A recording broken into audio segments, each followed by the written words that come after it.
Ikasyam na kabanata. Hindi ba ako malaya?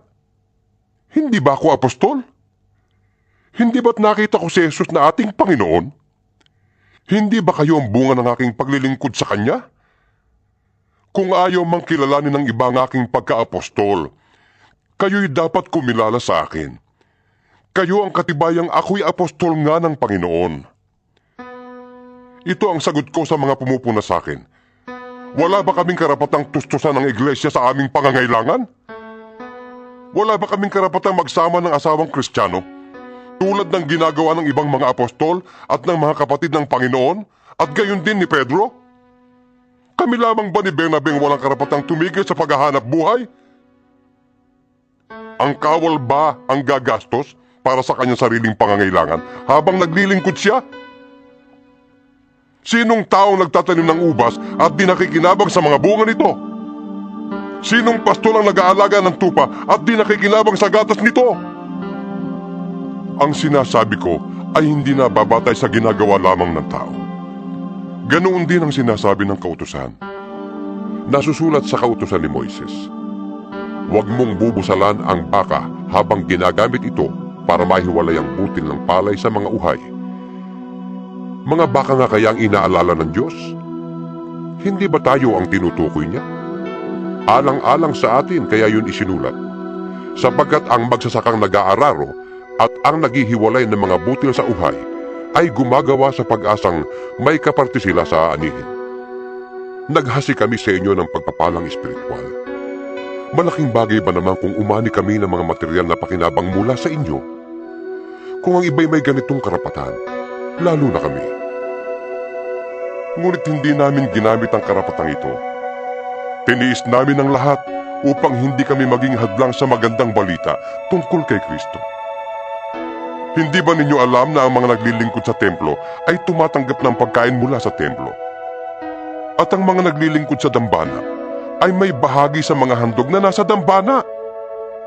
Sa ganyan ding paraan, ipinag-uutos ng Panginoon na ang mga nangangaral na magandang balita ay dapat kumuha ng ikabubuhay sa pamamagitan ng magandang balita. Ngunit hindi ko ginamit ang alinman sa mga karapatang ito. At hindi ko kayo sinusulatan ngayon upang hinga ng tulong. Iibigin ko pang mamatay kaysa mawala sa akin ang bagay na may pagmamalaki ko.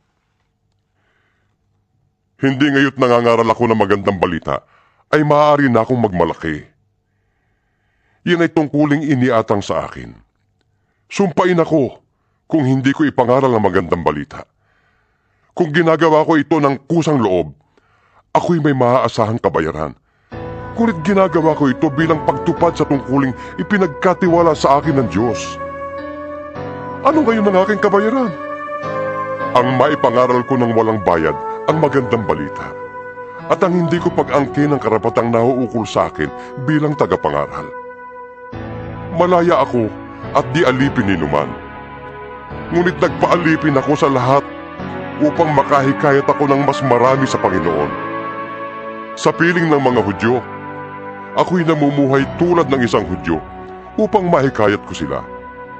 Kahit na hindi ako saklaw ng kautusan, nagpailalim ako rito alang-alang sa mga nasa ilalim ng kautusan upang mailapit ko sila sa Diyos. Sa piling naman ng mga hintil, na hindi saklaw ng kautusan ni Moises, ako'y naging parang hintil, upang sila'y mahikayat ko rin. Hindi ito nangangahulugang hindi ko sinusunod ang mga utos ng Diyos, sapagkat ako'y nasa ilalim ng kautusan ni Kristo. Sa piling ng mahihina sa pananampalataya, ako'y naging parang mahina rin, upang mahikayat ko sila. Ako'y nakibagay sa lahat ng tao, upang sa lahat ng paraan ay makapagligtas ako ng kahit ilan man lamang. Ginagawa ko ang lahat ng ito alang-alang sa magandang balita, upang makabahagi ako sa mga pagpapala nito. Alam ninyo na ang mga kalahok sa paligsahan ay tumatakbo lahat, ngunit isa lamang ang nagkakamit ng gantimpala. Kaya pagbutihin ninyo ang pagtakbo upang kamtan ninyo ang gantimpala.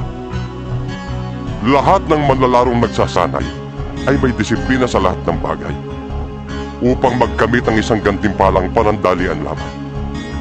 Ngunit, ang gantimpalang hinahangad natin ay panghabang panahon. Hindi ako tumatakbo ng walang patutunguhan. At hindi ako sumusuntok sa hangin. Pinapahirapan ko't sinusupil ang aking katawan. Sapagkat baka pagkatapos kong mangaral sa iba, ay ako naman ang itakwil.